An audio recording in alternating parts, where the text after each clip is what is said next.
Just we're gonna bark for you. Well, tell us what you think.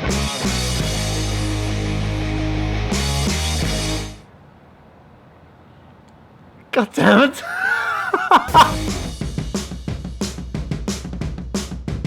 All right. Quality time. Oh. I'm sorry, you guys. I want this to be so good. So this is our final episode with Dr. Corey talking about communication, quality time, and you guys, I think I've blown up my engine. Oh, I'm so not happy right now. I get a lot of my audience saying, I want to spend more quality time with my partner, yet they own Melts. They have a resource that's all about quality time. Right. But are they doing it? I doubt they are. Okay. So who do you suppose they blame? Themselves or their partner? I think they blame their partner. Now, I'm guilty of this. Shit. In so many situations. How about you? I think that's the initial impact we have, as far as that's the reaction we have. Is it can't be my fault. Well, we don't necessarily default to that. We go to someone else. Yep. And so it's easy to think, we're short on quality time because my spouse won't do anything about it. To me, then it becomes, how do you seek quality time as you being the instigator of it, as you being the initiator of it? Yeah, so you should be the one that goes ahead and makes the date. Plan it, set it up. What happens if your partner says no? Then they say no. So we move on to the breakup stage? I don't know if it's that simple, but that's the reality. Then you're dealing with what's really going on. This was inside my engine. Thank God. I thought I did a major boo-boo and wrongly shimmed the car out, making a valve hit a piston. But really it was just the broken bit off this, getting caught up in the timing chain. So super wrapped. We also hit another critical moment, something more important than Beverly. Did you catch what Dr. Corey said? Then we're dealing with what's really going on. Mind blown. All right, okay. So all the other stuff you're honing into the problem. All the other stuff, you're kind of bouncing around it. It's a dance. We're just trying to figure out. So that's the whole thing. Is we talked about conflict and fighting. I've kind of adopted this thing with Pam that we're going to have conflict over things. I want it to be over things that matter, though. Yep. Let's have conflict over the big things, not the stupid little things. Yeah, the last cookie's gone. Right. You ate the last piece of chocolate. Great, fine. Right. We'll just go buy some more. Right. Those are easy solutions. Yeah. But if we're going to fight, let's fight over the things that really are meaningful and matter. What kind of impact are we making in the world? How are we dealing with our kids? What are we doing with our life? What's our plan? What's our goal? That kind of stuff. That makes a huge difference. So deal with it. Do you think is a good idea is for people or couples to write out what they think is quality time and share it, or sit down with their partner and say, quality time for me is holding hands while we go for a coffee? Absolutely. There's a definition. There's definite need to, what does that word mean? Quality time. Right. Yeah. Because is it doing the massage? Is it talking? Is it having sex? Is it playing games? Is it going to dinner? Is it doing an adventure? I mean, all of that, according to each person, could mean quality time. Can I tell you what I think the hardest thing for couples who do melt is? Okay. I think the hardest thing, the biggest barrier that's stopping couples from massaging each other is getting started. Yeah. And I think quality time is the same thing. So even having coffee, there's someone saying, hey, I want to spend some time with you, or even going one step further saying, I've planned a night out. Mm-hmm. Let's go. Just wear this, put on these shoes, these pants, this top. Let's go out. Right. And that seems so simple, but... Yeah, but it even can be a little more simple I try to make an intent with my kids, and then for sure with my wife, that when I see them, there's the typical kiss, hug, whatever it is that's appropriate depending on the relationship. Mm-hmm. But I go in and have a little bit longer hug. All right. Right? Because that's a stealing of quality time. Yep. That's a little 5-minute, 5-second, whatever it is that's in that range of like, no. This is you and me. I'm here. I'm there with you. And this is a moment I can steal. Then we move on to whatever's next. We've done this a lot because this keeps failing on us. And I'm actually going to check this for 1 second. Yeah. Great. It is working. And you've brought up before, which I don't think we touched on enough. And what I do like is, because I am not a smart person, and I need to repeat things a lot so it sinks in. Okay. And I'm learning a lot right now. Okay. So the thing you drilled in before was, if you want something, just do it.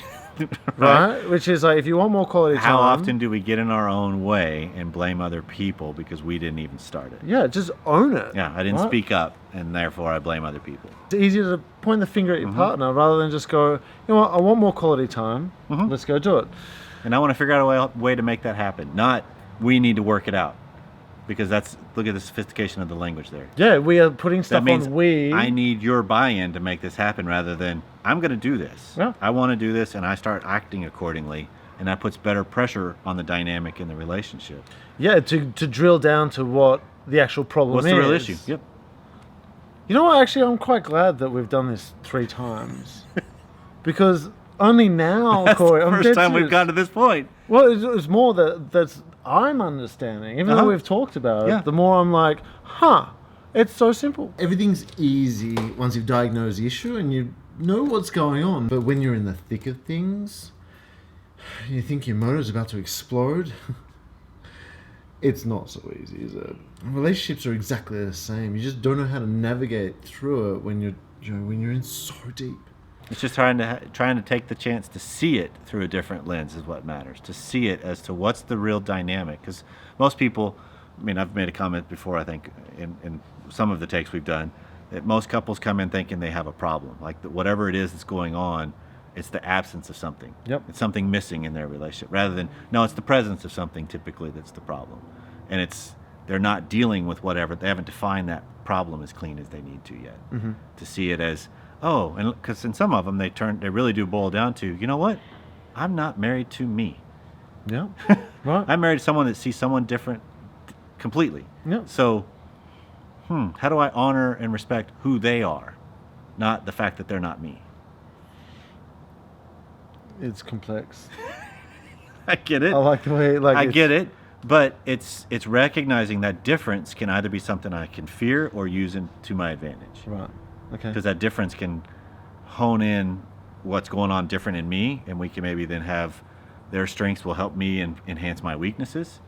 Or it also can be, you know what, she can play to her strengths because she's better at that area than I am. That's not an indictment of me because I'm better at this area than she is. It's just part of the team. That's a better teamwork. Yep. Now, the overarching theme of everything we've been talking about is communication. And Doc's about to say something that really hits home for me. Everything we do communicates. To use a double negative, you cannot not communicate. Correct. Because everything you don't do still communicates.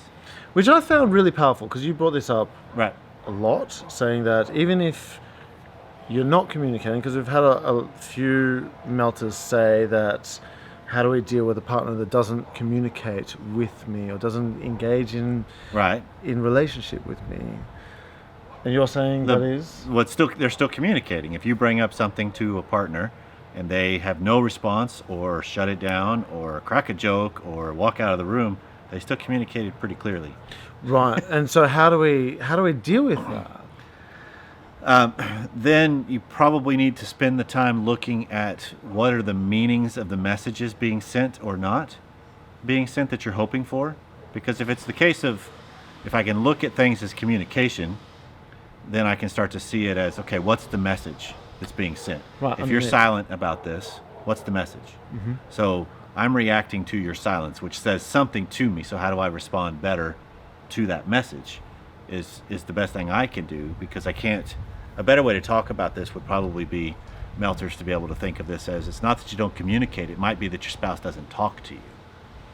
Yeah, that's a little more descriptive then, because they're not vocal, and but they're still communicating. A lot of us I would feel like there's something wrong with me, or they're angry at me for something. Maybe, but what if you're not the most important thing in their world? They are. Whoa. This is that premise of, the funny way to think of this is it's a humbling experience to realize I'm not as important to my partner as I'd like to think I should be. Yeah. And it makes sense as well, because they're more important to them. As they should be. Right. Because that's the whole premise of the airplane oxygen masks. Right? Right. Take care of yourself first. You gotta look out for you, and then you can care for others. And that's the order that has to matter. And especially when that look out for you is the whole realm of self-care. Of I'm trying to be the best. This is what we've been talking about the whole time. If I'm trying to be the best me, that's self-care. right? And it's super And important. the purpose of that is to give the best of me to those I care about. So those are one and the same, not I'm going to give everything I can to then get better so I feel better as me. Because people will suck you dry in that regards. That's the overfunction or underfunctioner. I've seen that before. Absolutely. Yep. If someone's going to do all the work, well, then the partner will probably just let them. Now tell me about Sexy Marriage Radio. Okay, so Sexy Marriage Radio would be how you find me on the weekly podcast that's been going on for 8 years now as we're recording this. Yeah, that's a long time, isn't it? So episode 436 is what we're on right now as the time we're recording this. I didn't know that. Yep. So, but it's just a weekly show where we talk about life and marriage and the sacredness that sex is within it, and how it doesn't mean the sad way they refer to sex is marriage is where sex goes to die. I've heard that before. And hate that.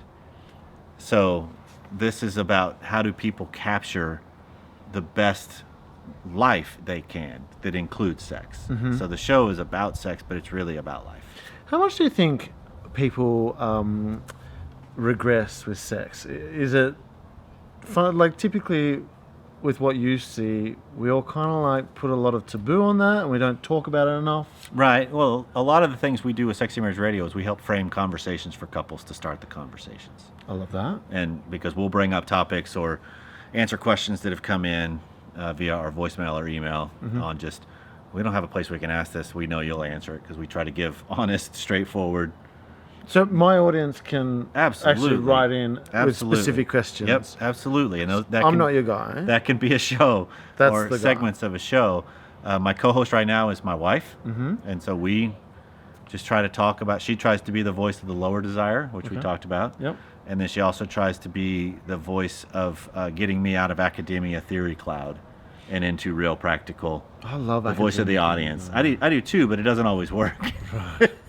Theory sounds great in theory. Yeah.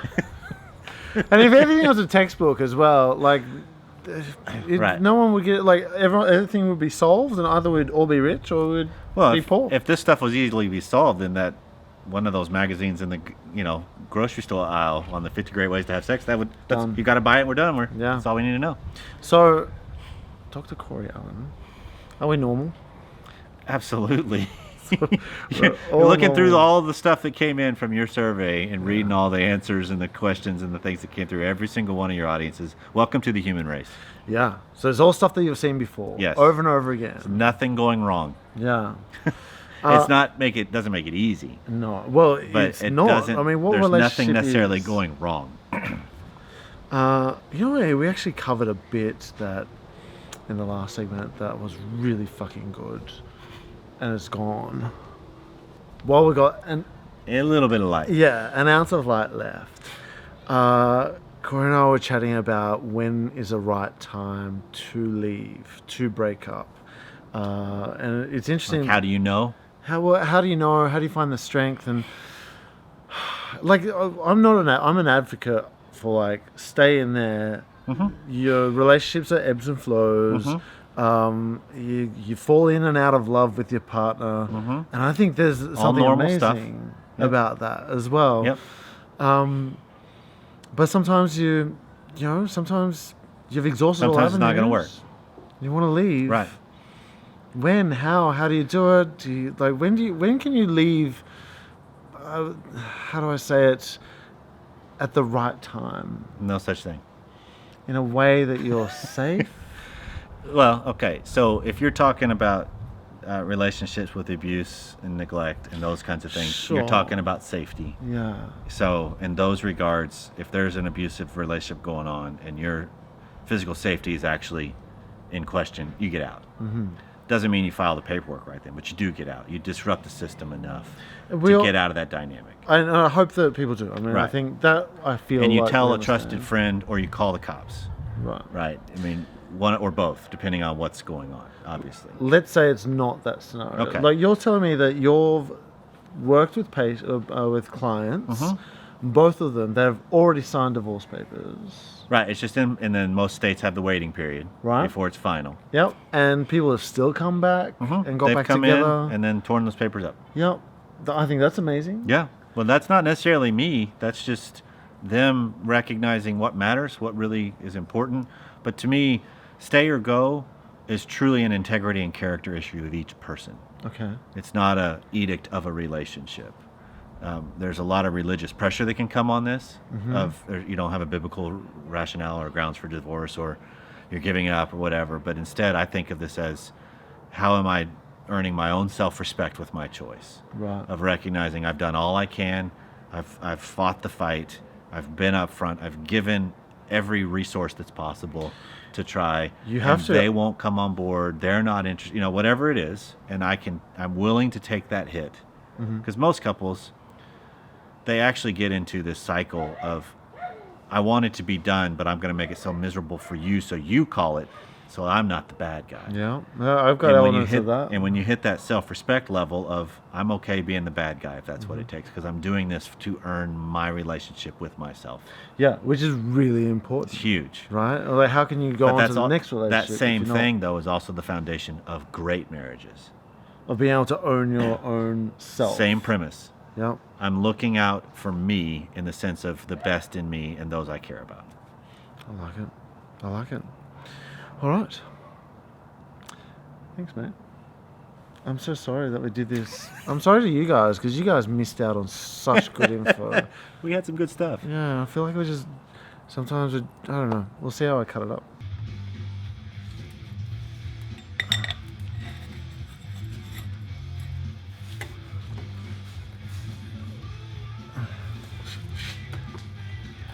Why does that not feel right? Yeah, it doesn't feel right. So we start again.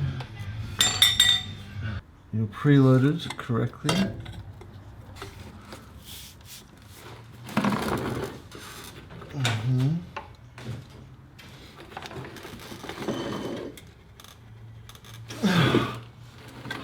Alright, that was a bit better.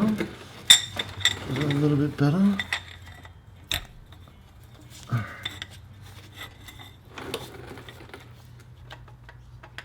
No.